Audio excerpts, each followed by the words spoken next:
Eu acho que as pessoas têm que ter medo da inteligência humana, não da inteligência artificial. Olá, tudo bem? Seja muito bem-vindo, muito bem-vinda a mais um episódio do podcast Estudos Dizem. Esse é o episódio número 4, um episódio muito especial, porque temos um convidado de honra aqui, Luciano Pereira, um dos professores mais requisitados na área que nós vamos falar hoje aqui, que é a neurociência aplicada aos negócios, a importância da neurociência aplicada aos negócios, com ele que é um dos professores mais requisitados nessa área pelas universidades para dar aula de neurovendas, de neuromarketing, de neuroestratégia, enfim, neuromarketing digital. Tudo isso é a busca pelo nosso convidado de hoje aqui. Luciano, obrigado por estar aqui, dividindo um pouco do teu tempo, dividindo um pouco do teu conhecimento com a turma toda aqui. Perfeito, eu que agradeço a oportunidade de estar conversando com vocês. E sempre é legal quando a gente pode, né, fazer essa troca e ter outras perspectivas também, porque a ciência ela é apaixonante, mas ela é muito fácil de você ser absorvido também por só a tua linha de pensamento, enfim. Então é bacana a gente fazer essa troca aqui, Márcio. Eu que agradeço aí a oportunidade de estar conversando contigo aqui. Demais, demais. Então, cara, logo de cara aqui, eu quero só formalizar a apresentação do professor Luciano aqui. O professor Luciano, como eu já comentei, dá aula em mais de 6 universidades aqui no Brasil, em áreas de neurovendas, neuromarketing digital. Ele é proprietário aí, sócio proprietário da VL7, que trabalha com entregas na área de estratégia, de vendas, de marketing, para empresas e profissionais interessados em incrementar aí os seus resultados nesses segmentos. Atualmente, tem uma formação vasta aqui, eu não vou citar todos aqui, mas muitos cursos em diversas áreas do conhecimento, e atualmente mestrando em neuromarketing, isso pela Florida Christian University, e Neuroscience for Business pela Infinity Neurobusiness. E, cara, obrigado por estar aqui mais uma vez. Quero começando aqui com um assunto, conectando esse assunto com a tua história para o pessoal te conhecer um pouquinho mais primeiro, antes da gente entrar, de fato, no que diziam os estudos. Vamos lá, existem 2 mundos aqui que têm aparecido aqui dentro do podcast. As pessoas que vão para o mercado de trabalho, vão para a vida, vamos assim dizendo, e descobrem nela que a ciência pode ajudar elas, e aí mergulham na ciência, e aí acabam se tornando professores, como, né, hoje você é um deles. Mas existe também um outro caminho, que é aquela pessoa que estudou, teve a vida acadêmica tradicional lá, descobriu e depois foi aplicar para a vida, né? Depois foi colocar no mercado, enfim, esse conhecimento. Queria que tu contasse um pouco da tua história para a gente entender qual dos 2 caminhos que aconteceu aqui, e o pessoal te conhecer um pouquinho mais, e como tu chegou na ciência, se foi por qual desses 2 caminhos que aconteceram. Legal, show de bola. Na verdade, foi o caminho número 1, né? Eu sou um profissional de mercado, já há mais de 30 anos aí que eu atuo na área. Então, a área de marketing, que é efetivamente onde eu trabalho, onde eu atuo, ela sempre teve, né, o seu ponto central as pessoas. Muito embora quando você vai estudar isso na academia, isso fica meio negligenciado, assim, você praticamente não vê na academia se falar sobre psicologia, sobre comportamento, quando você está estudando marketing. Então, como eu vinha da área comercial e na área de trade marketing na época, sempre foi um ponto de interrogação que eu tive, né? Sempre foi aquele ponto assim, mas o que fazem as pessoas agir? Por que eu decido assim? Por que o consumidor vai para cá ou vai para lá, ou decide comprar o produto que eu represento e não decide comprar o do concorrente? Sempre foram questões que eu tive na cabeça desde muito cedo, desde muito cedo. Lá atrás eu comecei minha carreira, mas como promotor de merchandising. Então, eu era aquele cara que botava o produto lá dentro do supermercado. E naquele momento ali de colocar o produto dentro do supermercado, tinha uma razão, né? Por que o produto tinha que estar naquele lugar tal? E lá atrás, há muito tempo atrás, o treinamento que eu recebi da empresa que eu trabalhava na época, que era a Gillette do Brasil, a pessoa falava assim, você tem que estar com o produto na altura dos olhos do consumidor. Tá? Aquilo, para mim, foi uma informação, vamos dizer assim, uma regra, tem que estar na altura dos olhos. Mas depois, com o tempo passando, eu comecei, mas por que tem que estar na altura dos olhos? Óbvio que a gente, né, chega a uma conclusão muito rápida com relação a essa afirmação. Mas aquilo só foi crescendo, e eu fui crescendo profissionalmente também nas empresas que eu trabalhei, e em determinado momento, por volta ali de Professor, deu uma travada ali.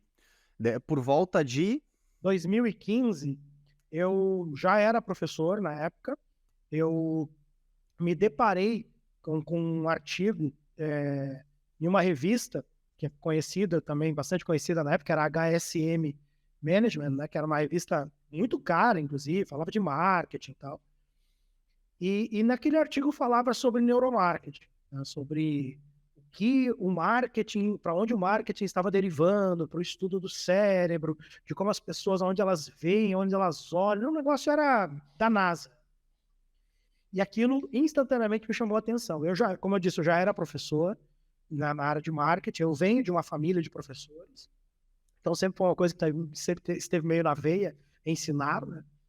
Naquele momento ali eu disse, é isso aqui que eu quero estudar. Só que em 2000 não foi 2015, perdão, foi 2013, 10 anos atrás. Só que em 2013, né, aonde que você ia encontrar material para estudar sobre isso? Era uma coisa, assim, completamente fora da casinha.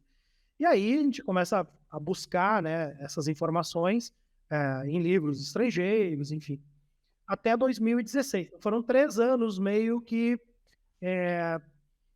se alimentando daquele pouquinho que a gente conseguia aqui, conseguia ali, sempre orientado para a questão do marketing. E aí, em 2016, eu tive a oportunidade, então, de entrar no primeiro mestrado que teve aí no mundo, pelo que eu sei, né, na história. Aí sim, então, aprofundar para valer, né, os estudos nessa área, porque já era uma área que eu trabalhava, então eu comecei a juntar essas duas coisas, tanto a parte acadêmica quanto a parte profissional, e fazer efetivamente um laboratório da minha profissão. Então, a minha profissão virou um laboratório de tudo aquilo que eu estudava. Então, foi por aí que nasceu esse interesse pela ciência, principalmente pela neurociência, pela psicologia, né?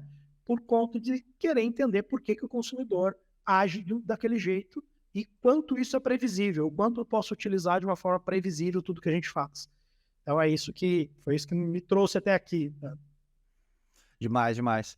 E pegando esse gancho aqui, então, né, de entender como que o consumidor, por que que o consumidor escolhe isso, por que que ele escolhe aquilo, né, esse mundo dos negócios, onde faz praticamente tudo que toda a sociedade que a gente vive hoje se movimentar. Qual a importância, então, né, nosso tema do podcast, qual a importância da neurociência para os negócios? O que que os estudos têm a dizer sobre isso, né? Assim, como eu te disse, quando eu olho para marketing, que é, mais uma vez, a minha área de atuação, e tudo que eu estudo, tudo que eu falo, tudo que eu produzo na área está orientada para isso, o ser humano ele é o centro disso, né? Vou retornar ali.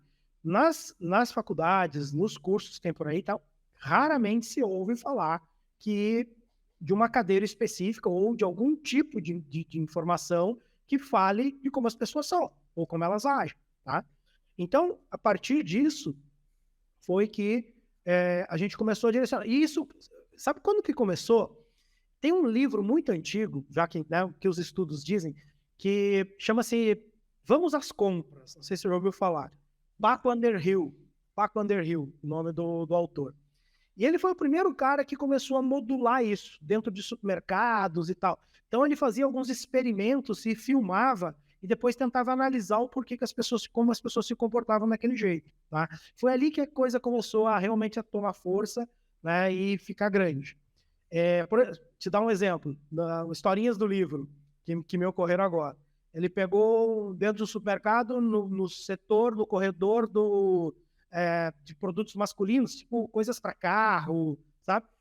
No início do corredor, ele colocou um display de absorventes femininos. E aí a câmera fica filmando e os homens vão vindo, e o homem é mais desatento, né? E ele vem vindo, quando ele vai entrar no corredor, ele vê aquele display, ele dá a volta e vai embora. Ele não entra no corredor. Isso foi quando começou os estudos nessa área comportamental, né, através do Paco Underhill, por que isso acontece? O que os estudos dizem para nós, por que isso acontece, né? E aí vem a psicologia, aí que entra esse conjunto de 4 grandes áreas, vou colocar assim, que nos fazem olhar para esse consumidor, olhar para cliente, vamos dizer assim, de uma forma diferente, que é a neuropsicologia ou a psicologia, a psicoantropologia, que são as relações culturais que cada local tem, né? A neurociência em si, que vai estudar a biologia cerebral, as ativações que o corpo tem, e a biologia, literalmente, a biologia, que nos faz agir, né? O que faz o meu dedo ir lá e apertar o botão comprar, né? O que faz eu pegar meu cartão de crédito e passar lá na maquininha. Então, essas 4 grandes ciências que respondem, vamos dizer assim, o que é necessário ou o que faz as pessoas decidirem desse jeito ou daquele, né? E como isso tem mudado o mercado, né? Por que hoje é importante alguém saber disso, né? Põe numa balança aí as pessoas que têm esse conhecimento na mão da ciência, as pessoas que não têm, ou as pessoas que vão contratar alguém para fazer um trabalho de marketing para minha empresa, porque daqui a pouco eu não tenho tempo, não quero, talvez me aprofundar na área de conhecimento, e vou contratar alguém para fazer esse trabalho de marketing, de estratégia, planejamento, estrutura de vendas do meu negócio e tudo mais. O que de um lado acontece, né? Na balança, a pessoa que tem esse conhecimento e que não tem, o quanto importante é isso hoje? Então, olha só, eu até fico meio surpreso quando eu vejo que alguém tem um negócio ou que alguém promove algum tipo de ação de vendas e tal, sem estudar profundamente esse cliente lá. Fico surpreso, tá? Então, assim, o que que acontece, tá? A maioria das empresas hoje, elas não fazem estudos comportamentais do seu consumidor. Para quem eles querem vender? Não fazem, tá? O que muda a balança? É, casualmente, você saber o que faz a pessoa decidir. Simples assim. É o sistema de decisão das pessoas. O que está acontecendo hoje no mercado, Márcio? Com o advento do mundo digital, a gente tem muito mais acesso à informação de uma forma muito mais clara e muito mais rápida, né? A qualquer tempo, a qualquer lugar. Anytime, anywhere. A gente consegue ter qualquer tipo de informação em qualquer lugar. O Google mesmo tem uma estatística que fala que 70% das consultas de preço, de produtos, são feitas no próprio ponto de venda. Então, significa o seguinte, o camarada entrou na tua loja, 70% das pessoas consultam se aquele preço que ele está vendo ali dentro da tua loja, como é que está no mercado, né? Então, isso fez com que o mercado todo ficasse muito mais agressivo, muito mais disputado, muito mais, né, no cotovelo. Assim, você disputa mais o mesmo bolso do cliente. E esse bolso ele é disputado por uma infinidade de outras coisas. Porque, até onde é que eu sei, né, o salário ele não aumenta proporcionalmente ao teu gasto, né? Quem dera fosse, né? O bolso não é elástico. Então você tem o mesmo valor. Todo mundo está disputando esse bolso, é o celular, enfim, uma infinidade de coisas. Então, como é que eu vou chegar primeiro? Só tem um jeito, conhecendo como as pessoas agem. Então, eu fico muito surpreso quando eu vejo assim, as empresas que não fazem a menor ideia como é que um consumidor age. Não fazem a menor ideia de como a sua marca tem que se comunicar. Vai fazendo. E aí, em determinado ponto dá certo. Mas chega uma hora que alguém faz melhor. E aí, a hora que alguém faz melhor, aquilo para de funcionar. E aí não sabem o que fazem. Em essência, é o que a gente faz aqui na empresa, né? A gente reconecta isso tudo. Tá? Só que o ponto central é o ser humano. O que faz aquela pessoa agir assim, assim, assado. E aí eu tenho um monte, né? Eu tenho uma quantidade muito grande aqui, um arsenal, na verdade, de ferramentas que a ciência já nos mostrou que funciona, que os estudos já nos mostraram que funciona, que é o diferencial competitivo da nossa empresa, né? São essas ferramentas que a gente pesquisou, a gente já testou, a gente sabe que funciona. Por quê? Porque a gente aprendeu como o comportamento humano aí, como que o cérebro reage. Então, esse é o ponto, entendeu?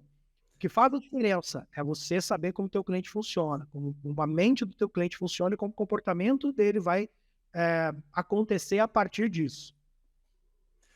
Pegando um gancho aqui, até conectando com uma fala do professor Tiago lá no primeiro episódio, que ele fala de um estudo feito pelo Lindstrom, de um odorizador, das pessoas que trabalhavam em frigorífico, que trabalhavam em locais que elas ficavam com um cheiro devido ao seu trabalho, né, um odor. E aí tentaram vender perguntaram para as pessoas se elas gostariam de comprar. Todo mundo disse que sim na hora da pesquisa de marketing, né? Mas na hora de colocar o produto para venda, ninguém quis comprar. E aí depois identificaram que a palavra odor, ela estava limitando que as pessoas comprassem, estava impedindo, era uma implicação social que as pessoas não queriam passar. As pessoas não queriam andar no supermercado comprando um odorizador porque elas não queriam ser taxadas como pessoas que têm cheiro ruim, seja de qualquer origem do trabalho que elas tinham. E aí eu acho que é interessante, por isso que eu peguei o gancho aqui complementando tua fala, é de que entender como o cliente funciona, como a pessoa, o ser humano decide nessas situações, mas não só pelo que ele diz, né? Pela forma como ele age, que muitas vezes é contraditória ao que ele diz, né? Na maioria das vezes é contraditória. Exatamente. E aí que entra a questão das pesquisas de marketing, né? Que a gente fala muito, do porquê muitas vezes elas não nos ajudam ou porque ela precisa ser feita de uma maneira extremamente inteligente, entendendo o embasamento de como o ser humano funciona para que as respostas sejam as mais clean possível, né? Sejam as mais raiz possível e não simplesmente aquela resposta de conformidade social. E a neurociência ajuda hoje a gente a fazer isso, professor. Quando a gente pergunta diretamente para uma pessoa, essa resposta ela tem um viés mais racional do que emocional, né? Existe uma infinidade de técnicas que você consegue perceber se aquilo está vindo com mais emoção, com menos emoção, enfim. Não necessariamente você precisa utilizar somente de equipamentos. Claro que todos os equipamentos eles endossam, eles reforçam, porque eles nos dão leituras aí que são imperceptíveis, né, a olho nu, vamos dizer assim. Uma captação de uma gotícula na ponta do dedo, isso mostra uma excitação do corpo, o ponto de fixação do olhar, isso mostra para onde a pessoa está efetivamente direcionando a sua atenção, tudo isso é maravilhoso.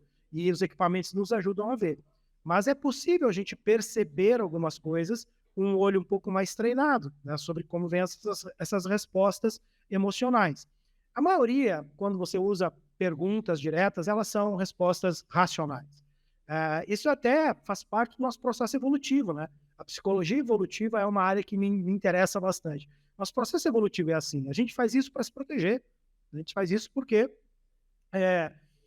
dependendo de determinada situação, você não quer se expor, você não quer se colocar numa situação de risco, ou até mesmo numa situação de ser colocado de fora daquele grupo social, daquele momento que você está.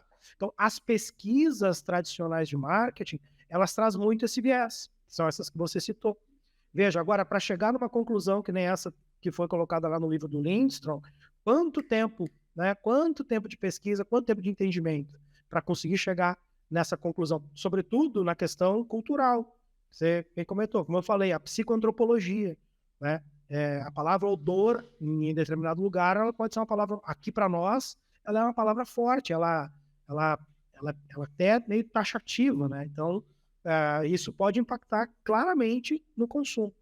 Então, é exatamente esse o ponto, quando a gente está falando o quanto que a neurociência pode contribuir. E aí, assim, falando de marketing mais especificamente, hoje a gente fala de marketing digital de uma forma que não tem mais como dissociar isso de nada de qualquer tipo de estratégia que uma empresa faça. Não importa o tamanho da empresa. Ela tem que contar com o mundo digital. Por quê? Porque as pessoas estão no mundo digital, né? É maravilhoso pensar que você tem um ponto de contato imediato com o teu consumidor no bolso dele, que é através do celular. Então, as empresas hoje elas não têm mais como deixar de fora o mundo digital. O neuromarketing ou as neurociências aplicadas ao negócio ainda estão engatinhando nesse aspecto. Então, eu estimo que assim, daqui a uns 2 anos, isso vai ser tão básico que vai ser impossível as empresas não terem, né, laboratórios de ciências comportamentais, pesquisas mais contundentes nessa área. Isso é impossível. Assim, como pensar no marketing digital hoje. Cara, o cara que não faz marketing digital está fora do mundo. O cara que não está no Google não está no mundo, né? Então, assim, até tem um livro interessante da professora Maria aqui de Curitiba que fala assim, o título do livro é assim, Se você não está no Google, você não está em lugar nenhum. Ela fala sobre marketing digital. E se você não entender do comportamento humano, você também não vai fazer marketing. Esqueça. Não tem como fazer isso. E te escutando aqui, professor, eu fiz uma reflexão logo para o futuro, né? Eu sempre falo aqui que o podcast ele tem a intenção de ser uma semente para que a gente possa desmistificar o estigma do laboratório, do cientista de laboratório, do cientista do tubo de ensaio, e que a maior parte de pessoas possíveis possa enxergar na ciência uma ferramenta, um recurso para acertar mais, né? E a neurociência mais ainda. Então, eu digo que cada podcast é uma semente, né? E tem alguns lugares aí que vai poder germinar, vai ter uma terra que vai germinar, outros não, e tá tudo bem. Mas nesse âmbito, eu vejo que quando tu fala que as empresas no futuro vão ter que ter, né, um laboratório comportamental e as que não tiverem vão estar para trás, eu logo pensei, cara, tem que ter gente que entenda do assunto para tocar esses setores, esses locais onde vai se investigar, né, o comportamento de consumo dentro daquele nicho, dentro daquele mercado. E acredito que isso esteja relacionado um pouco, talvez, com as próprias universidades querendo ensinar isso para os seus alunos, percebendo da necessidade. O que tu enxerga hoje, né, quando vem essas solicitações para ti, né, tipo, onde mais as pessoas pedem ajuda, né, e onde tu mais consegue enxergar que a neurociência está ajudando hoje, né? A gente sabe que no detalhinho a gente consegue abranger muito mais, mas a demanda está vindo onde? No sentido de poder aplicar esse conhecimento. Quando a gente está falando de marketing, efetivamente, tá? Vem basicamente em construir caminhos de comunicação mais eficientes. A maior demanda que a gente tem é isso.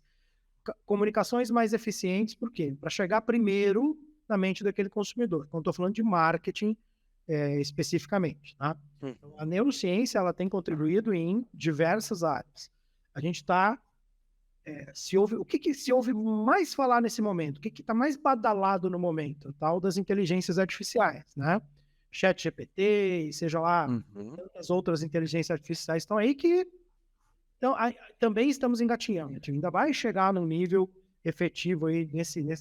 Então, está todo mundo olhando para isso hoje. No entanto, e é comum quando se tem um movimento, e eu acho que isso é um pouco de movimento, um pouco de moda, é comum a gente deixar outras coisas para trás. No entanto, eu tenho percebido, assim, e conversando com outros executivos de outras empresas, existe uma...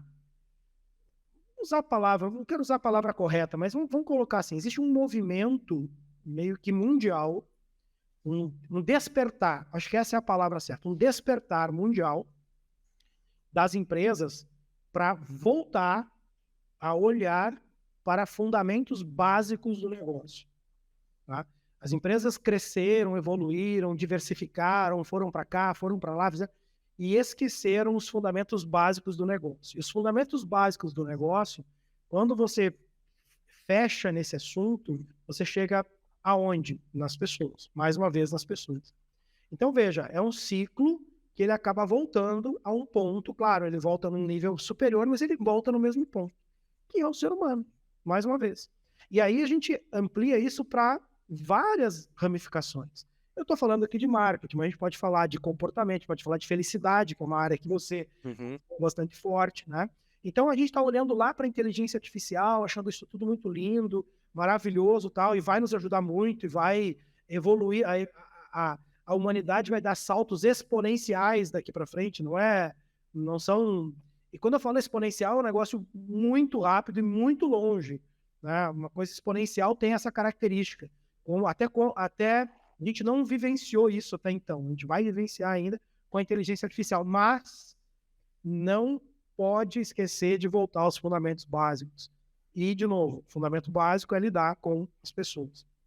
O melhor exemplo que a gente tem disso, melhor exemplo, que é amplamente discutido aí, vocês já devem ter visto várias vezes aí na internet, é esse aqui, ó, caneta Bic. Né? Desde 1950 é a mesma coisa. Mesma coisa. Porque não se afastaram dos fundamentos básicos, né? E não se afasta, as empresas não deveriam se afastar de entender como as pessoas funcionam, porque independente de inteligência artificial, de meios de logísticas mais eficientes, de canais de vendas mais eficientes, independente de qualquer coisa, o outro lado da linha tem um ser humano. A gente ainda não vende para robô, a gente ainda não vende para inteligência artificial nem nada. Do outro lado tem um ser humano. E é esse ser humano que é o que a gente tem que entender. Eu dou volta e paro no mesmo ponto. Legal. Eu estava te ouvindo aqui e refletindo sobre até algumas conversas que eu tive recentemente com alguns profissionais de RH que começam a perceber por parte dos colaboradores que eles fazem a gestão, o medo da inteligência artificial, né? Começa a bater aí em área de TI, por exemplo, em diversas áreas, o medo da inteligência artificial, né? E na tua percepção, do que tem que ter medo mesmo, né? Da inteligência artificial e do que não precisa ter medo se a gente entender dos fundamentos, porque eu sou muito da etimologia das palavras, né? Então, tipo, quando tu fala fundamento, eu já logo penso, fundamento vem de onde? Fundamento vem do fundamental. Fundamental é algo que não pode ficar sem, né? É fundamental. Então, é isso, fundamento. O esporte usa muito isso, né? Cara, o Michael Jordan tem uma citação, não sei se é Michael Jordan ou o outro, aquele do helicóptero lá, que eu esqueci o nome. Kobe Bryant, esse daí. Tu vê que eu entendo de basquete, né? Mas que fala que, cara, quando tu não tá dando certo, quando tu tá num jogo e não tá dando certo, retorna aos fundamentos. Quando não tá dando certo, retorna aos fundamentos. Cara, tu perdeu performance, volta pros fundamentos, né?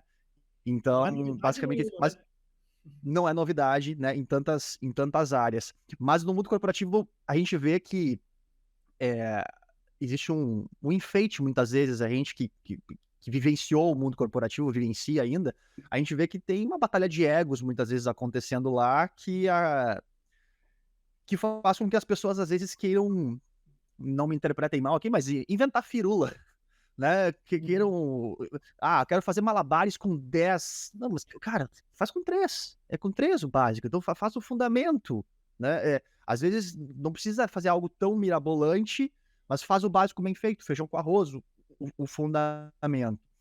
Mas eu me dispersei aqui, eu fiz a pergunta, né? Se conversei em cima aqui, mas retornando à pergunta, do que tu acha que as pessoas, né, tem que ter medo da inteligência artificial e do que elas não precisam caso elas entendam dos fundamentos? Eu acho que as pessoas têm que ter medo da inteligência humana, não da inteligência artificial. Porque, assim, tem que ter medo de ficar burro. Acho esse é o principal medo que as pessoas têm que ter, né, cara? Cara, assim, as inteligências artificiais, elas vão nos ajudar muito em todos os aspectos, tá? No marketing, hoje, ela já nos ajuda demais, ela nos dá muita velocidade para fazer coisas que nós levávamos muito tempo para fazer. E dentro desse processo evolutivo, faz parte, não tem como fugir. Como eu te disse, um assunto que me interessa muito é psicologia evolutiva. Então, como que nós vamos evoluir psicologicamente diante de ferramentas que nos ajudam a ser mais rápidos ou ser mais produtivos? Eu imagino, Márcio, o seguinte, tá? Agora eu vou trabalhar aqui como um futurista, uma visão de futuro, tá? Eu imagino o seguinte, eu imagino um mundo onde tudo aquilo que for operacional vai ser substituído. Então, se alguém tem que temer alguma coisa, é funções que são operacionais ou processuais. Por exemplo, contabilidade, me perdoe os contadores, coisas que são muito processuais, é mais fácil de serem criados algoritmos para resolver isso. Advogados, é muito processual, é lei, né? É interpretação da lei ali e tal, é possível, sim, que as inteligências artificiais. Então, esse tipo de coisas que são muito processuais, tem que ficar atento. No entanto, e aí que eu falo assim, que eu quero olhar para o mundo lá na frente e pensar que essas pessoas vão substituir esse conhecimento processual por um conhecimento estratégico. Então, a grande demanda que eu vejo que as empresas vão ter daqui para frente são pessoas com capacidade de pensar estrategicamente. Tá? e, acima de tudo, de interpretar as coisas, porque uma AI, ela ainda vai demorar um pouco para atingir o que a gente chama de consciência, né? Ela tem a inteligência, mas a consciência artificial ainda vai demorar um pouco, porque ela vai ter que aprender muito ainda para poder chegar lá. A hora que chegar no nível de consciência, o ser humano já tem que estar num outro nível. Olhando lá para frente, o que no mundo corporativo as pessoas precisam temer? Precisam temer ficar para trás. Primeira coisa, né? Porque toda a inteligência artificial vai precisar de um treinador, né? Então, e isso é o ser humano que faz. Então, eu não vejo com um problema, né?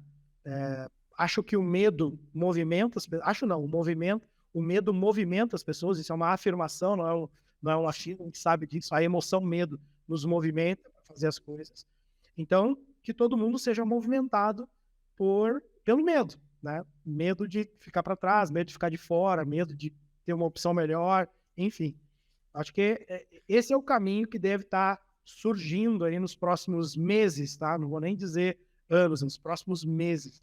À medida que for ficar mais fácil utilizar uma inteligência artificial, as pessoas precisam evoluir. Eu vou te dar um exemplo do escritório aqui. Talvez até estão me ouvindo aqui atrás. Aqui. Tem uma equipe que trabalha comigo aqui, que são uns garotos maravilhosos, né? São excelentes naquilo que fazem, certo? Mas já estão ficando desatualizados. Por quê? Porque o que eles fazem muito bem, processualmente, já tem inteligência artificial que faz numa velocidade absurda. E aí precisa muito rapidamente estar atento para não ser substituído. Simples assim. Precisa ter um nível melhor, né, de conhecimento. E, sobretudo, a interpretação. A interpretação, aí a consciência, meu amigo, aí vai demorar um pouquinho. E que essa movimentação, porque existem dois tipos de movimentos que o medo pode fazer, né? O medo pode te movimentar para ir, sei lá, para uma mesa ficar reclamando, né? Ou para uma sala de estudo para se aperfeiçoar, para se aprimorar, para buscar conhecimento, né? Então, que o movimento seja positivo no sentido de se desenvolver. E tem um pior ainda, né? Tem uma pior reação do medo, que é a paralisia, né? É verdade. 4 reações, né? Você pode lutar, fugir, parar ou buscar acolhimento, buscar alguém para chorar no ombro. Ah, perdi meu emprego aí. Chorou no ombro, parceiro. E antecipar, né? E antecipação, porque, como tu disse, né? Cara, vamos lá, 6 meses. Foi em janeiro? Não me lembro quando foi que saiu o chat GPT. Foi janeiro, dezembro? Foi sim, na virada ali. Cara, em 6 meses já existe muita movimentação, muita coisa mudando de uma forma muito rápida em 6 meses. Imagina se é exponencial, imagina daqui a 6 meses. Imagina daqui a 6 meses, exatamente. Vai longe ainda. E assim, e aí a pergunta, né, que a gente sempre fica, as empresas vão estar preparadas para isso, ou estão preparando pessoas para isso, as universidades estão preparando pessoas para isso, com essa capacidade de discernir, que tem que ter um nível maior, cara. Não adianta a gente ficar só naquilo que é o beabá ali, sabe? Tem que estar num nível maior. E o que nos catapulta, o que coloca para cima é você entender os fundamentos. Olha que loucura, mano. Volta de novo. Círculo. O que vai te colocar num nível mais alto é você entender os fundamentos. Não é o meio, é a base. O que vai te jogar para cima é a base. Hoje, quando os caras nos contratam para desenvolver estratégia, a primeira coisa que eu faço é lá na base. A primeira coisa que a gente faz é entender pontualmente quem é esse cliente. Aí a gente começa a fazer perguntas para o nosso cliente e ele não sabe responder. Quem é teu cliente? Qual é a característica? Qual é a idade? Não sabe.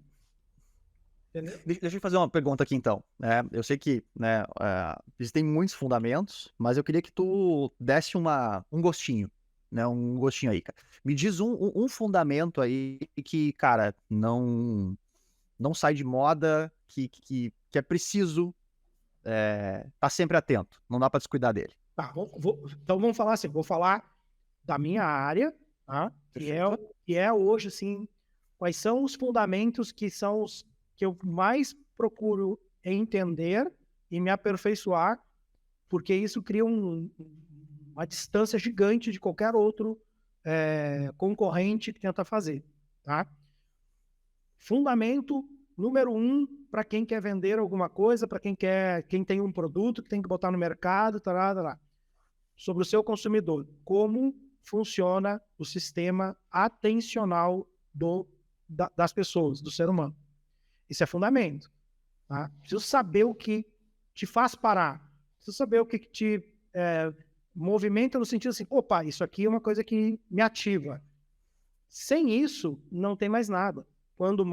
Ainda mais se tu estiver jogando no mundo digital, onde a informação ela é de milissegundos.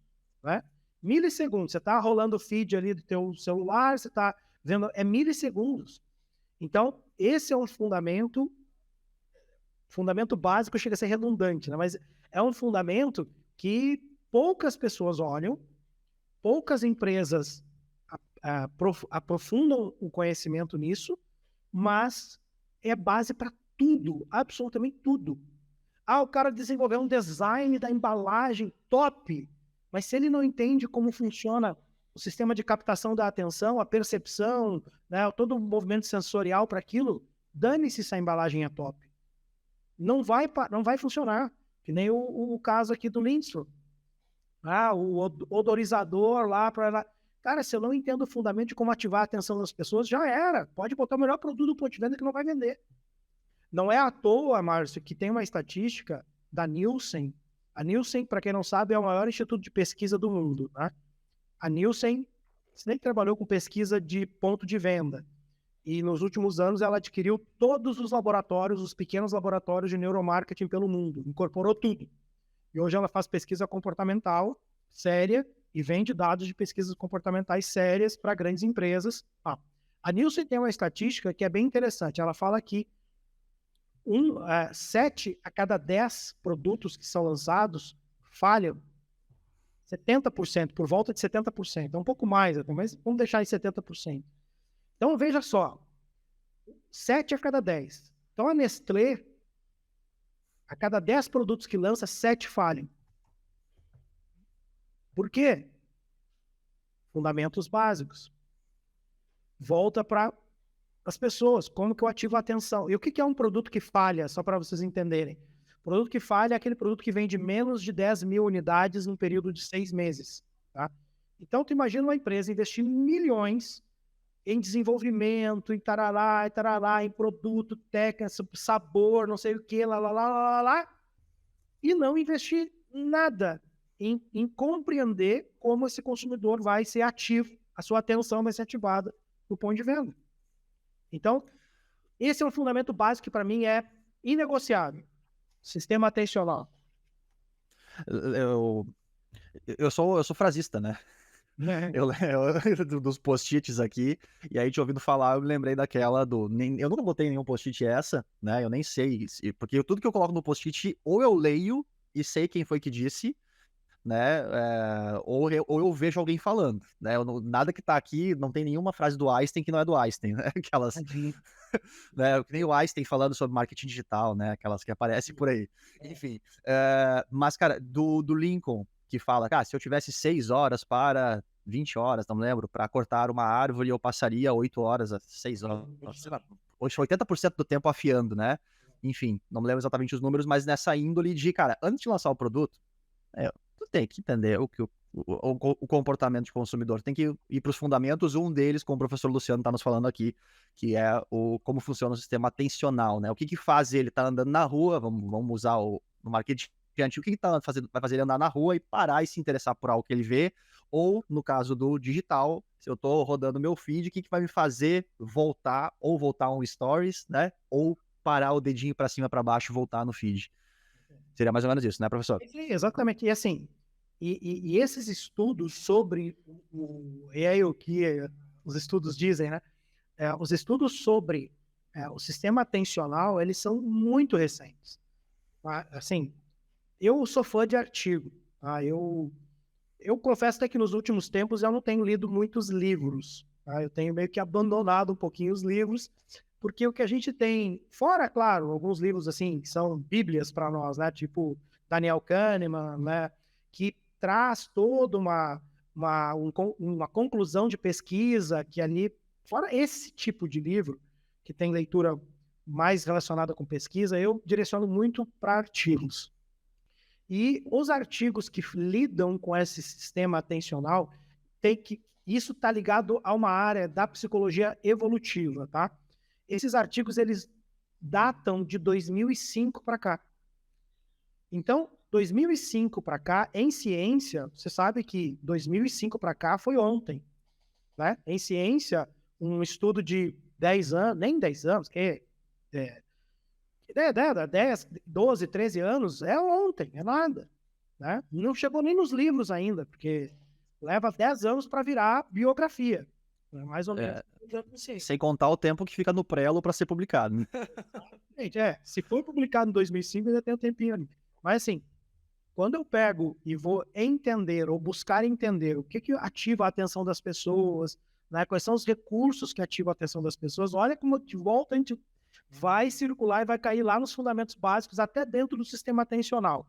Esses artigos, eles datam de 2005 para cá. Raramente se pega alguma coisa com menos do ano, para baixo do ano 2000.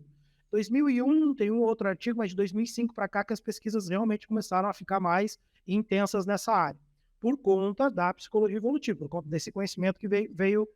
E assim, vamos lá, eu preciso descobrir o que ativa a atenção das pessoas. O que mais ativa a atenção das pessoas é o quê? Segurança. Então, ou seja, o nosso cérebro ele é preparado, treinado para nos manter vivo, certo? Então, tudo aquilo que ameaça a nossa segurança nos ativa. Então, tá, se é assim, o que eu posso utilizar de recursos dentro do marketing que vai acionar esse circuito cerebral, que vem nos acompanhando desde a teoria das savanas, desde as cavernas, né? Vem nos acompanhando, o cérebro tem essa característica. Então, quando eu olho de sistema atencional, existe um lugar onde é que eu vou lá e vou entrar assim, eu quero saber como funciona o sistema atencional para o marketing. Não existe. Existe um conjunto de informações, de artigos e tal, que a gente vai estudando e vai pensando elas e vai construindo um novo conhecimento. Então, quando eu falo assim, esse é um fundamento que para mim me interessa, justamente por conta do marketing, sem isso eu não tenho nada, é assim que a gente constrói, entendeu? Olha só, um exemplo para você. Você quer ativar a atenção das pessoas, você tem que utilizar de recursos. Um dos recursos possíveis é aquilo que aciona o circuito do medo. Porque o medo nos mantém vivos. Ou, né, se não tivesse nos mantido vivo, se o medo não nos mantesse vivo, o bicho tinha comido a gente lá. Quando sair da caverna, significava uma ameaça constante, né? Então, um exemplo a gente pode utilizar, que até hoje funciona, animais. Quando você usa animais na tua comunicação, você está acionando esse circuito. É um circuito assim, animal sempre foi para o ser humano uma ameaça. Sempre foi. Por mais fofinho que ele seja, por mais bonitinho que seja o pet hoje, o nosso cérebro entende aquilo como uma ameaça. Entendeu? Por mais bonitinho que seja o pet na tua casa, se ele me morder, eu vou chutar ele. Viu? Ou chegar para lá, vai tomar. Então, assim, olha só que interessante. Fundamentos básicos. A gente volta lá atrás. Cor. A cor. Cor é outro fundamento básico do sistema atencional. Que se fala da psicologia das cores e tal, tudo isso é muito legal. Mas quais são os fundamentos básicos para mim utilizar uma cor para despertar a atenção, por exemplo? Quais eram as cores que despertavam a atenção lá dos antepassados? Basicamente vermelho e azul. Né? Para tu que é do Rio Grande do Sul aí, sabe o que representa vermelho e azul, né? Né? Mas o vermelho por quê? Porque as mulheres eram coletoras, então elas pegavam as plantinhas, e normalmente as plantinhas vermelhas eram comestíveis, e o homem era caçador. Então ele tinha muito contato com a cor azul, principalmente para o céu, porque ele se localizava pelo que estava em cima, não pelo que estava embaixo. Né? Então, olha que interessante. Então, usar esses recursos hoje no marketing acionam circuitos cerebrais que ativam o sistema atencional. E é isso que faz parar na tela. É isso que faz as pessoas serem conduzidas para um determinado ponto específico, sabe? A altura dos olhos não é só por causa da altura, é por causa da cor, do brilho, por causa do cheiro, por causa de tudo isso que está ali. Então, isso é fundamento básico. Quem que estuda isso? Quem que vai atrás disso? Quem que constrói isso? Tá? Então, essa é a grande mensagem que eu deixo aí para quem está nos ouvindo e que é interessado em marketing, que é interessado em vendas e tal, que um dos fundamentos que você tem que dominar é o sistema atencional, como funciona. Porque se eu não fizer a pessoa parar lá, eu posso ser o cara mais persuasivo do mundo, eu posso ser o cara mais, enfim, se eu não tiver a atenção, eu não tenho nada, né? Eu vi o professor Maurício falando aqui no podcast, né, dessa atração dessa sedução que a natureza tem da abelha, tal. Agora, o que faz a abelha ser atraída pela flor, né? Existe um sistema atencional ali que está sendo atencional. Ok? Então, E professor, pegando um gancho aqui, já vai acabar seguindo no assunto aqui, mas ao mesmo tempo vai dar um shift aqui. Eu queria te ouvir sobre um estudo que tu acredita que as pessoas precisam saber que foi feito, né? Eu queria, por exemplo, assim, cara, tem vários, né? Enfim, mas eu queria te ouvir, cara, por exemplo, assim, lembra daquela história da semente que eu falei antes? Cara, o que é um estudo extremamente interessante dentro dessa área ou não, ou que se conecta de uma forma talvez não linear, mas que tu admira, que tu diz assim, cara, pô, esse estudo aqui é demais, foi incrível terem feito esse estudo com isso aqui e o resultado foi esse. Uma semente aqui pra galera saber o que dizem os estudos. cara, assim, eu consigo falar da minha área, né? Eu consigo dar um direcionamento, falar especificamente aí da área do marketing, porque é onde é que eu tô 99% do meu tempo, quando eu não estou dormindo, estou lidando com isso. Eu tô me aperfeiçoando nisso. Então, para a galera aí que quer estudar marketing, ou que está estudando, que lida com vendas e tal, eu vou de novo falar sobre o processo de atenção. Então, um estudo que eu acho assim, que todo mundo tem que saber, que é fundamento básico, tá? Os efeitos dinâmicos da captura da atenção visual. A como que isso funciona. Então, se eu não souber isso, se eu não entender isso, de novo, pode ser o cara mais top do mundo em construir estratégia e tudo mais. Falta alguma coisa. Vai faltar.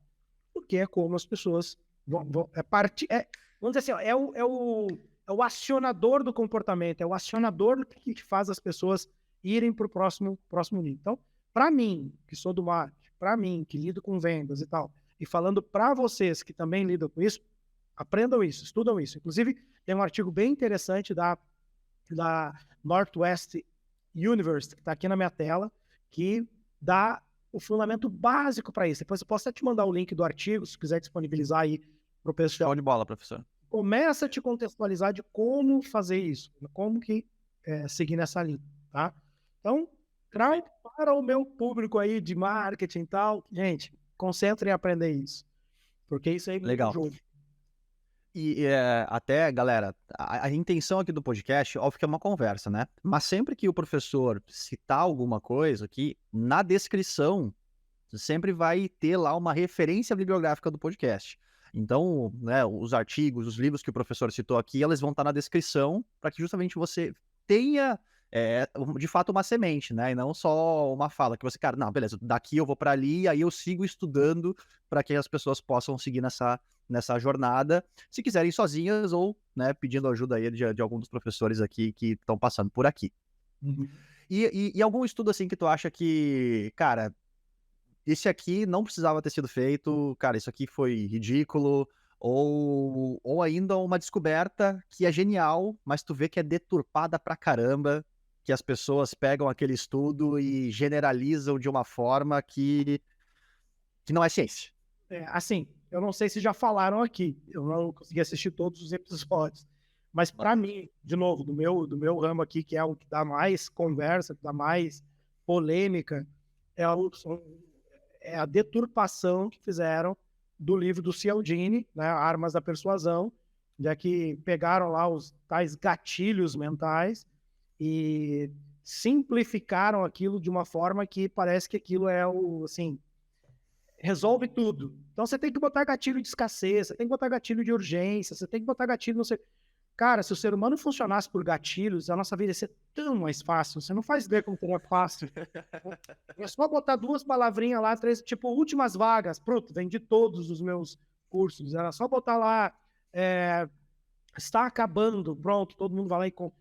Não é assim. Tirar uma foto de jaleco para parecer autoridade, né? Não é assim que a gente funciona. Tá? É ler um livro, ir lá escrever ou falar um pouquinho bem, você já vira uma autoridade. Não é assim que a gente funciona. Então, houve uma deturpação do estudo, que aparentemente é um estudo sério, inclusive na tradução, no original do livro do Cialdini, a palavra correta é princípios. Princípio de escassez, princípio. Então, o que é um princípio? Fundamento. De Fundamento. novo. Existe um Vai, Caio. fundamento. Tá? Mas, olha só que interessante. Escassez. No mundo digital, é o que eles mais adoram falar.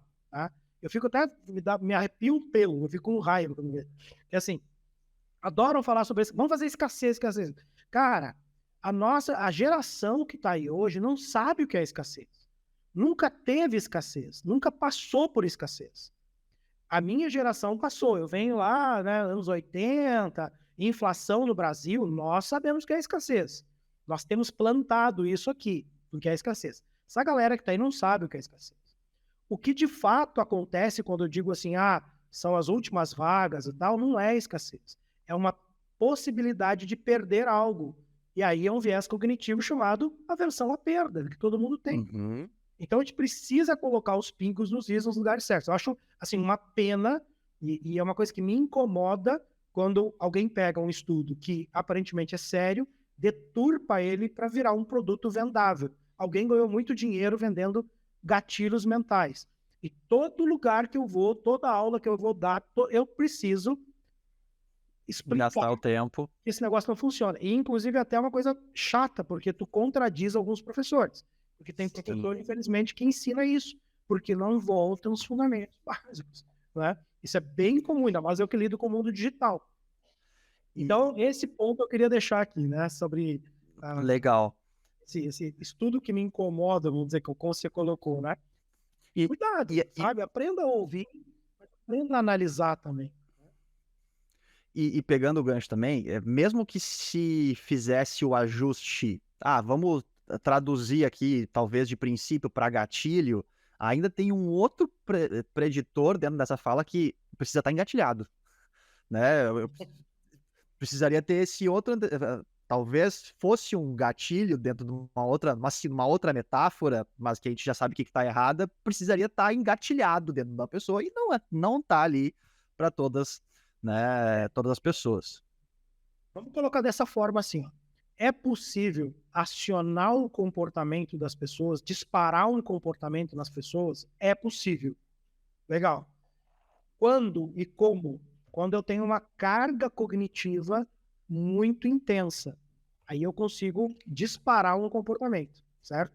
É possível ter gatilhos, vou usar essa palavra, para acontecer um comportamento imediatamente, desde que a carga cognitiva seja muito intensa. Vamos usar um exemplo bem simples aqui. Jogo de futebol. Tá lá, o teu time está perdendo, a carga naquele momento ali é intensa, teu time está perdendo, é final de campeonato e tu ama teu time, tá. No final do jogo, você perdeu, teu time perdeu, passou alguém do time adversário e fez alguma bobagem, falou alguma coisa para você, o cara saca uma arma e dá um tiro em alguém. Existe esse acionador? Existe, mas a carga cognitiva foi muito pesada, muito intensa. Tá? E, obviamente, que cada ser humano vai reagir de um jeito ou vai ter uma capacidade de suportar essa carga cognitiva. Então, não é muito previsível. Esse que é o meu ponto. Perfeito. Excelente. Não sei se travou um pouquinho aqui, mas não é muito Deu uma travada, a voz não travou, tá? Esse te ouvindo aqui. Como não é muito previsível, então, assim, é possível o quê? E aí que vem uma área de estudo interessante, tá? É possível você acionar um comportamento. É possível. Aí é mais fácil. E é aí que o marketing tem que olhar. Tá? Você pode acionar um comportamento. Existem, sim, vamos dizer assim, acionadores que já foram estudados pela antropologia, pela psicologia, tá? Eu utilizo 10 acionadores aqui, que todo mundo tem. Eu sei que todo mundo tem. Eu sei que, porque a ciência já provou isso, a psicologia já provou isso. Por exemplo, reconhecimento. Reconhecimento é um acionador de comportamento. A hora que você se sente reconhecido, você se comporta de uma forma diferente.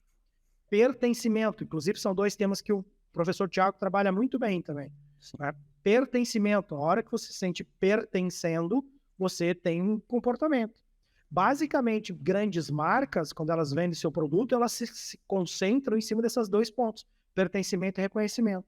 Apple vende seus produtos basicamente em cima de pertencimento e reconhecimento. Isso são acionadores. Um acionador, ele é diferente de um gatilho. Um acionador é o seguinte, eu vou mandando informação e aí eu vou construindo uma decisão ao longo do tempo. Entendeu? Então eu vou acionando, é que nem ligar um motor. Ele não atinge a velocidade máxima imediatamente, ele vai até chegar na velocidade máxima. Então essa distorção que foi feita do estudo do Cialdini, principalmente no livro lá da Armas da Persuasão, é um negócio que a gente precisa olhar com mais cuidado. Fantástico, fantástico. É interessante a gente sempre falar isso, né? E por isso que eu acho que as 2 perguntas aqui estão casadas dentro de uma... É um bate-papo, mas, né, dentro dessa estrutura das perguntas que eu sempre faço, são essas 2 aí, de um estudo que se gosta muito, de um estudo que tem uma aversão, pra gente... Beleza, a ciência é fantástica, mas vamos com calma. Vamos ler o artigo antes, né? Vamos escutar professores que leram. Não vamos simplesmente... E até no episódio 0 eu falo sobre isso. Vamos ter cuidado quando a gente escuta qualquer pessoa falando que estudos dizem, né? Tanto que é daí que surgiu o nome do podcast, porque é tanta pessoa gravando o seu próprio vídeo, olhando aqui para o lado com o microfone, e aí a pessoa fala lá, neurociência para lá, neurociência para cá, só que tá repetindo, enfim, simplesmente repetindo um papagaio de livro aqui, e não foi no fundamento, né? E acaba deturpando a ciência, acaba fazendo tudo isso, né? E tu já comentou bastante sobre isso aí. Cara, e o pessoal que tá curtindo aqui e tudo mais e tá interessado em se engajar mais nos estudos, o que tu pode dar de dica? Como é que tu estuda? Como é que tu faz pra aprender tudo isso que tu já vem dividindo aqui? A gente tá quase a 1 hora conversando aqui. Como é que tu faz pra estudar? O que tu pode dar de dica pra turma que quer seguir esse caminho? Essa frase, os estudos dizem, virou icônica, né? O cara quer ser um pouquinho de autoridade, ele já bota os estudos dizem. Os estudos de Harvard dizem, né? Não, fetiche. Brasileiro tem fetiche pro Harvard. Né? Então, assim, o bom é que é o seguinte, cara, a gente é muito bem servido de coisas boas, tá? Tem muita revista eletrônica, tem muito lugar legal, né?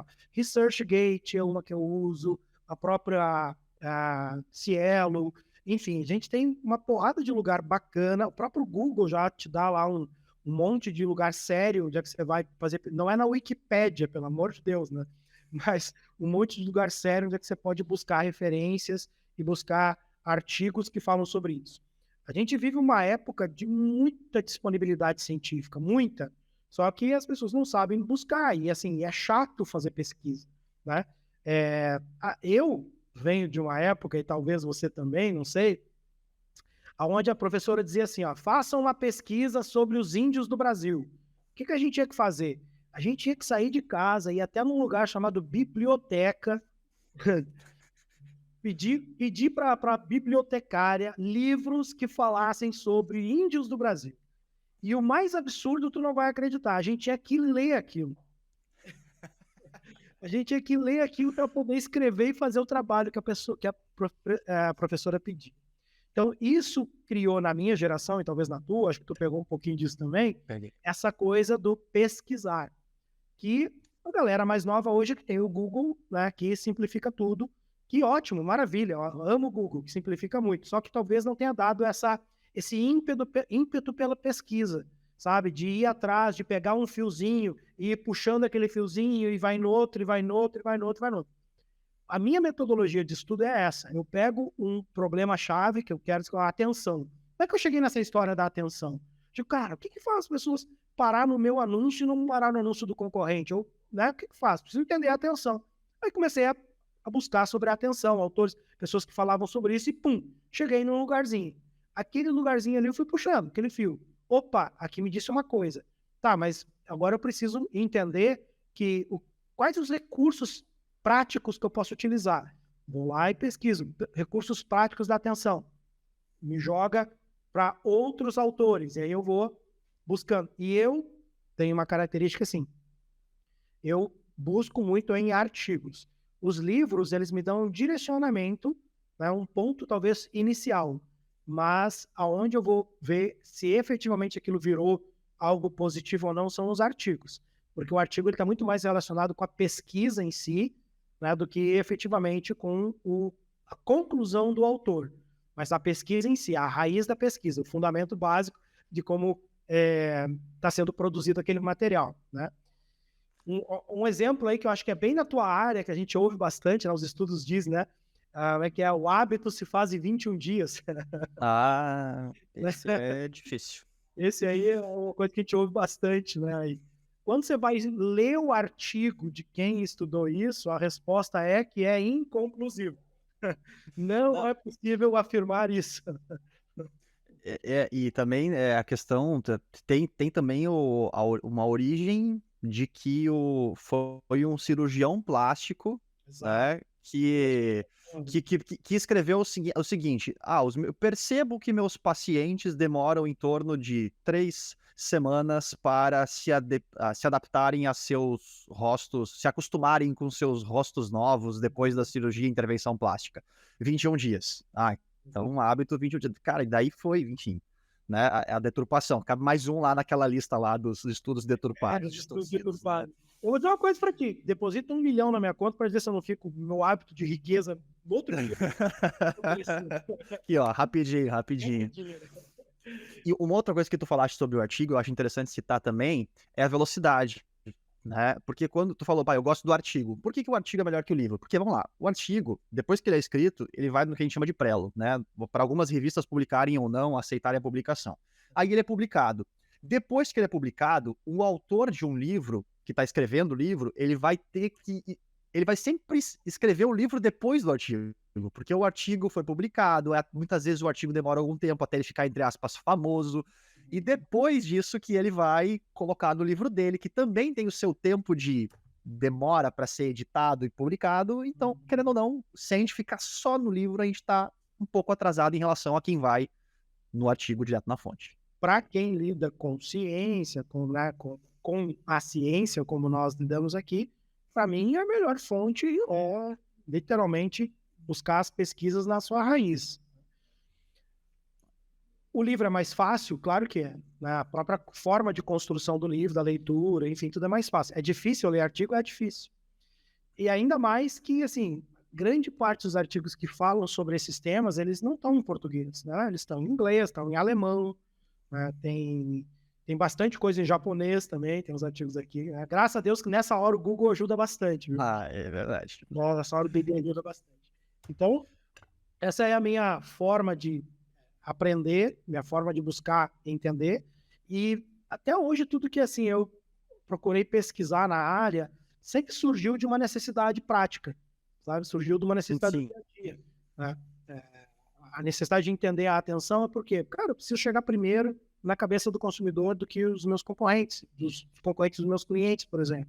Então, preciso descobrir como é que funciona isso. O que faz as pessoas reterem a atenção? Que é o segundo ponto, né? Primeiro é ativar a atenção e depois é reter a atenção. Como que eu retenho a atenção? Memória. Aí temos que estudar os fundamentos da memória. Né? Como é que se constrói a memória, ativa a memória sensorial e por aí vai. Esse é o caminho. Legal. Eu ia puxar um gancho aqui da questão do artigo, de que essa dificuldade que as pessoas têm, e talvez, eu queria te fazer uma pergunta. Às vezes de 10 artigos que tu avalia, tá? Uma conta de padaria aqui, de quantos tu consegue extrair uma informação que, por exemplo, vai para aula? Para o pessoal entender que muitas vezes horas de pesquisa resultam em gotas e não em litros de caldo, né? Uma metáfora que surgiu agora aqui. qual é essa tua percepção para o pessoal? Ah, eu li um artigo, mas ele não me entregava o que eu estava procurando, etc. Para alguém que está talvez desanimando no meio do caminho, como é que seria essa proporção hoje para ti aí? Olha, Marcelo, eu nunca parei para pensar nessa estatística, assim. Então, eu vou te dar um cheiro, né? Uma percepção, assim. Eu te diria que em torno dos 20%. A cada 10, 2 você vai conseguir pensar coisas que realmente você pode trazer pro teu dia a dia. Não que os outros 8 sejam ruins ou tenha alguma coisa que não serve e tudo mais. Não é esse o ponto.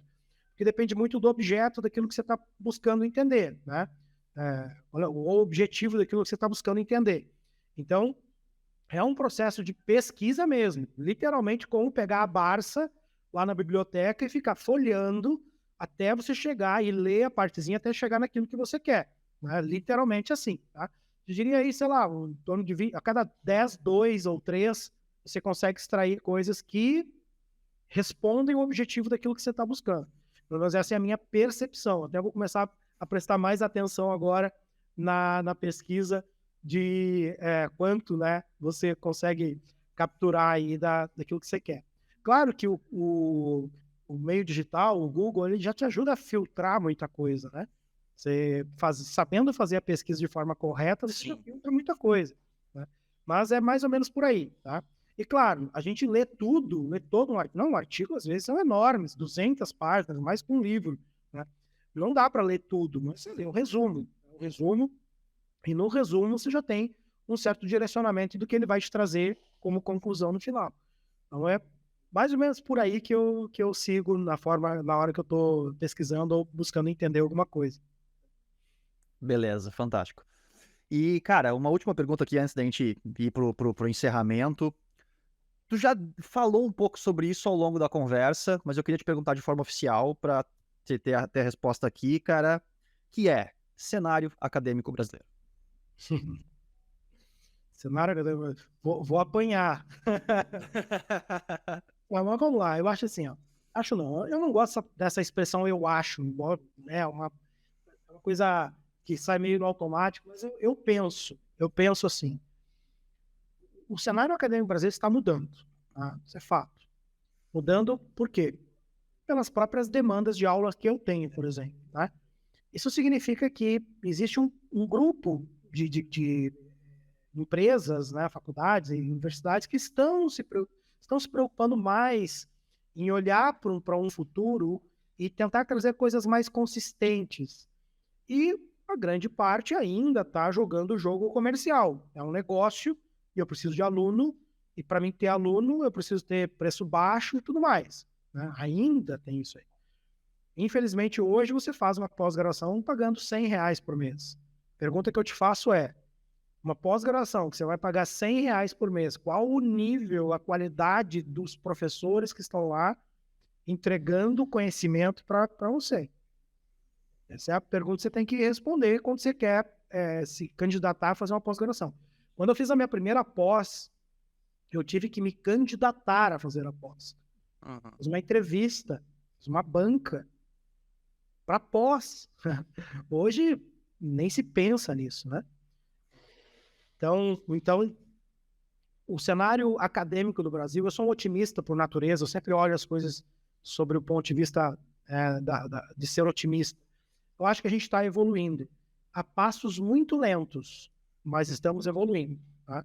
Nós ainda temos uma cultura, principalmente no business, né, aqui na área de administração, vamos colocar assim, ainda temos uma cultura muito acadêmica, né, muito professor acadêmico e pouco professor prático. Então, assim, eu venho de 30 anos de estrada, então isso me dá uma... Não que eu seja melhor que os outros, não é esse o ponto, mas isso me dá um pouco de bagagem para falar o que acontece no mundo real, e não só o que acontece com as bases dos livros que eu estudei, mas o que de fato acontece no mundo real. Então, eu diria assim, a gente está em desenvolvimento, né? Acho que, olhando no segmento que eu trabalho, está apontado para a direção certa, mas a gente ainda está caminhando a passos lentos para chegar num nível melhor. Esses dias eu tomei conhecimento de uma pós, não me recordo o nome agora, sinceramente. Isso é resquícios do Covid, viu? Não me reprime, tá? Mas você tinha que fazer uma prova de qualificação, uma entrevista de qualificação, e o reitor dizia assim: eu não quero pessoas cursando o curso, nosso curso aqui, que não tenham essa característica, esse pensamento. Então, a gente cria, sim, uma barreira de entrada. Tá? E tinha fila de espera, cara, para isso. Isso é um bom movimento. Isso é um bom movimento. Isso é uma coisa boa que está acontecendo. Então, Legal. é por aí. Vamos lá, seguimos com esse otimismo. Vamos juntos aqui. Show. Né? Vamos jogar semente aí com o podcast e com o nosso trabalho. Maravilha. Cara, quero te agradecer demais por ter dedicado esse teu tempo aqui, dividido teu conhecimento, foi demais aqui. Eu sempre termino, cara, com um jeito diferente aqui, porque eu compartilho conteúdos nas redes sociais através de post-it, e aí, cara, antes de encerrar, eu queria te pedir, cara, que frase vai pro post-it, né, que vai ser postado, e que tu falasse sobre ela. Tá bom. Então eu já vou pegar o gancho do final aqui que a gente falou, da universidade e tudo mais, que serve tanto para universidade quanto para qualquer coisa na vida e também da questão profissional. Essa frase não é minha, mas é uma frase que eu uso muito, tá? Que talvez até você já ouviu falar, já ouviu ela aí, tá? Que é: se você sabe só o que todo mundo sabe, o que você sabe não vale nada. Então, o mundo cada vez mais vai requerer pessoas com conhecimentos diferenciados. E é o famoso seja raro, né? Quanto mais raro você for, mais caro você é. Aí, seja raro. Quanto mais caro você for, quanto mais raro você for, mais caro você é. Conhecimento comum não vai te dar benefício nenhum, nem financeiro, nem de status, nem profissional, nem de reconhecimento, nada. Porque você é comum. Tá? Então, ser fora da curva ou ser desvio padrão é que vai te levar em algum lugar. Então, bato nessa tecla, falo para os meus alunos, falo para os meus filhos, encho o saco de todo mundo com relação a isso. Se você sabe só o que todo mundo sabe, parceiro, você tá perdido nesse mundo, né? Então, hashtag seja raro, seja uma pessoa Hashtag rara. seja raro. Tá aqui, eu já tava anotado aqui, porque isso é uma frase característica aí, eu tive a oportunidade, para quem não sabe, né, acabamos não falando no começo do podcast, mas eu já fui aluno do professor, né, então já tive acesso aí a todo esse conhecimento que ele conversou com vocês aqui, e uma das frases que ele sempre deixa marcado, né, em todas as vezes que eu tive a oportunidade de ser aluno dele, é essa aqui: seja raro, porque se você sabe o que todo mundo sabe, você não vale. O que você sabe não vale nada, né? Exatamente. Cara, quero te agradecer. Obrigado. Antes de encerrar de verdade, eu queria só... Cara, quem quer entrar em contato contigo, quem gostou do teu conteúdo, como é que faz para te seguir? Como é que faz para entrar em contato com a VL7, para querer entender como é que pode melhorar as performances, as vendas, através de tudo isso que você vem falando aqui desde que a gente começou a conversa? Cara, a melhor forma de me localizar, me achar é no Instagram mesmo, tá aqui em cima, inclusive, meu arroba professor, Luciano Pereira, não sei se tá aqui ou se tá aqui, tá dois lados aqui, né? Procura ali no Instagram. Meu Instagram, eu uso ele de duas formas, basicamente, uma para pesquisar, eu uso ele como plataforma de pesquisa e outra como plataforma de ensino. Eu gosto de trazer muito conteúdo, coisas rápidas, coisas que podem ser utilizadas aí no dia a dia. E lá você consegue me contactar pelo direct, eu respondo todo mundo que entra em contato comigo, não tenho nenhuma restrição com isso. E também pode conhecer a empresa, enfim. Então, melhor forma, a forma mais fácil de me localizar tá aqui, tá? Lá pelo meu Instagram. Beleza. Muito obrigado a todos aqui que assistiram mais um episódio número 4 aqui do episódio podcast Estudos Dizem, com o professor Luciano Pereira. Eu ainda não me acostumei com os protocolos de rede social, que eu devia ter falado no começo, então se você não está inscrito no YouTube, se inscreva, clica no sininho, né? Se você está escutando pelo Spotify, siga também o canal para você ser notificado quando a gente lançar um novo episódio. E muito obrigado mais uma vez, professor. Obrigado a você. E até o próximo episódio de Estudos Dizem. Valeu!